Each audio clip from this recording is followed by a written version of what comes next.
నమస్తే, hi everyone. Welcome to బొమ్మ Hariprasad legal channel. ఈరోజు అంశం ఏంటంటే సెక్షన్ 85 గురించి అండి. బిఎన్ఎస్ భారతీయ న్యాయ సంహిత 2023 చట్టం.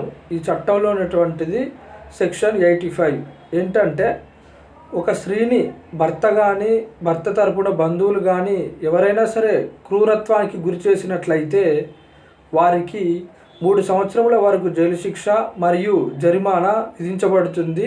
ఇది భారతీయ న్యాయ సంహిత 2023 చట్టంలో సెక్షన్ 85 ఈ విధంగా తెలియజేస్తుంది.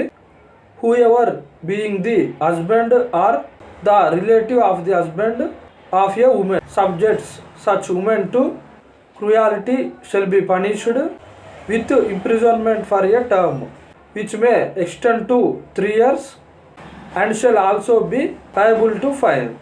ఒక స్త్రీని భర్త కానీ భర్త తరపున బంధువులు కానీ ఎవరైనా సరే క్రూరత్వానికి గురి చేసినట్లయితే వారికి 3 సంవత్సరముల వరకు జైలు శిక్ష మరియు జరిమానా విధించబడుతుంది. ఇది సెక్షన్ 85 అండి. భారతీయ న్యాయ సంహిత చట్టం గురించి మన ఛానల్లో కొన్ని ప్రోగ్రామ్స్ చేయడం జరిగింది. మీకు ఎవరికైనా కావాలనుకుంటే మీరు చూడొచ్చు. మరో అంశంతో మళ్ళీ కలుసుకుందాం. అంతవరకు నమస్కారం. Thank you for watching our videos. Please subscribe.